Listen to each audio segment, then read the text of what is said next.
TN headlines YouTube channel நேயர்களுக்கு என் முதற்கண் வணக்கம். நம்மளோட இணைந்திருக்கிறவர் பார்த்தீங்கன்னா ராம்ஜி அவர்கள், ஜோதிட சாஸ்திரர். இந்த 2025 எப்படி இருக்க போகுதுன்னு ஐயாட்ட கேட்டு தெரிஞ்சுக்கலாம் வாங்க.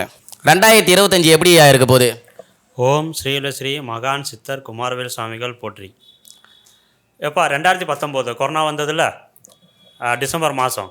அப்போ உலகம் எப்படி இருந்தது, நீ எப்படி இருந்த? ஐயா ரொம்ப கஷ்டமான சூழ்நிலை இருந்தது ஐயா. அதை விட மோசமாக நாசமாக போகிறோம் இந்த வருஷம். ஐயா கேட்கும்போதே கொஞ்சம் பயமாகவே இருக்குது. இப்போ எந்தெந்த ராசி வந்து இந்த மாதிரி பிரச்சனையை சந்திப்பாங்க, எந்தெந்த ராசி வந்து இது பண்ண போகிறாங்கன்றத கொஞ்சம் சொல்ல முடியுங்களா? ராசி வந்து மேசத்துக்கு, ரிஷபத்துக்கும், மிதுனத்துக்கும் நல்லா இருக்குது. ஏன் கேட்டேன்னா சனியோட இருப்பிடத்துக்கு வந்து அந்த 3 ராசிக்கு நல்லா இருக்குது. ரொம்ப மோசமாக இருக்க போகிறது வந்து பார்த்தோன்னா மகரம், கும்பம், மீனம். ஏன்னா அவங்களுக்கெல்லாம் 7 சனி, ஜென்மசனி, வரைய சனி. அது ஸோ மேசம், ரிஷபம், மிதுனம் இவங்க வந்து 90% நல்லா இருப்பாங்க. நம்ம கடகம், சிம்மம், கன்னி இவங்கெல்லாம் வந்து பார்த்திங்கன்னா அவங்கள குடும்ப வாழ்க்கையில் ஓரளவு கஷ்டங்களும் பொருளாதார ரீதியான துக்கங்களும் சந்தித்து ஒரு 50% வந்து நல்லா இருப்பாங்க. ஆனால் ரொம்ப மோசமாக இருக்க போகிறது மகர, கும்ப, மீனம் தான். இதுக்கு மாற்று வழி எதுவுமே கிடையாது ஐயா? மாற்று வழி என்ன, நல்லதாக இருங்க, ஒரு அன்னதானம் பண்ணுங்கள், 4 பேருக்கு நல்லது பண்ணுங்கள், பேசுகிற வார்த்தையை நல்லா பேசுங்க, செய்கிற செயலை யோசித்து தெளிவாக பண்ணுங்கள், அவசரப்பட்டு எதையும் பண்ணாதீங்க. நம்ம அறிவால் வந்து நம்ம பண்ணிக்கிறதா நமக்கு பரிகாரமே ஒழிய வெளியில் வந்து அந்த கோயிலுக்கு போகணும், இந்த கோயிலுக்கு போகணும், இதெல்லாம் வந்து வாய்க்கு நம்ம சொல்லலாம், நம்ம மனசுக்கு பரிகாரம் எடுத்துக்கலாம். ஆனால் நிஜத்தன்மையில் வந்து அது வந்து நம்ம மனசு நிம்மதிக்கு தானே ஒழிய அது பெருசாக எதுவும் வேலை செய்யாது.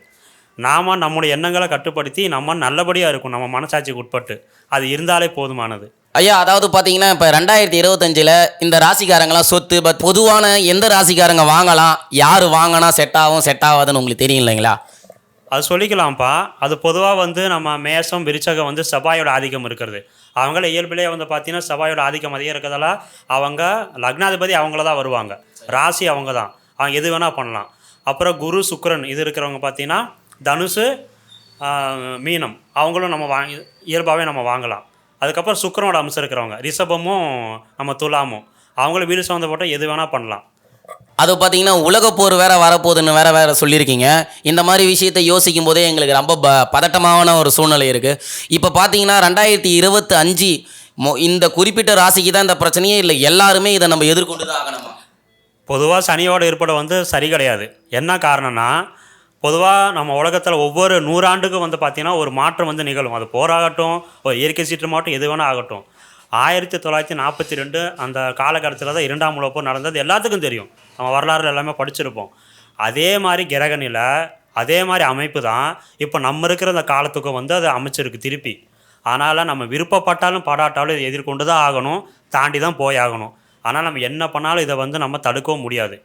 இயற்கை சீற்றமாகட்டும், போராகட்டும், விலைவாசி எல்லாமே வந்து மோசமாகி மக்கள் ரொம்பவும் கஷ்டத்துக்கும் இது தான் உள்ளாவாங்க. 2025 வருஷம் உலகப்போர் வரதுக்கு வாய்ப்பு இருக்கான்றதை தெளிவாக சொல்ல முடியாது. ஆனால் நம்ம இந்தியா நாடுக்கும் நம்ம சீனா நாடுக்கும் நம்ம பக்கத்தில் இருக்க பல முஸ்லீம் நாடுகளும் அந்த உலகப்போருக்கு உண்டாகக்கூடிய அந்த பயத்தை உண்டு பண்ணும், கண்டிப்பாக உண்டு பண்ணும். கண்டிப்பாக ஏற்கனவே பீதியில் இருக்கிற மக்களுக்கு 2025 மாற்றம் வருமானு சொல்லிட்டு எதிர்பார்ப்போட உங்கள்கிட்ட கேள்வி கேட்டோம். நீங்கள் சொல்கிற ஒவ்வொரு பொருளும் பார்த்தீங்கன்னா ரொம்பவும் இதாக தான் இருக்குது. இதை எப்படி மாற்ற போகிறாங்க, எப்படி மக்கள் சந்திக்க போகிறாங்கன்றத காத்திருந்து பார்க்கலாம். ஒவ்வொரு ராசியை விழாவாரியாக அடுத்த இதில் பார்க்கலாம். நன்றிங்க.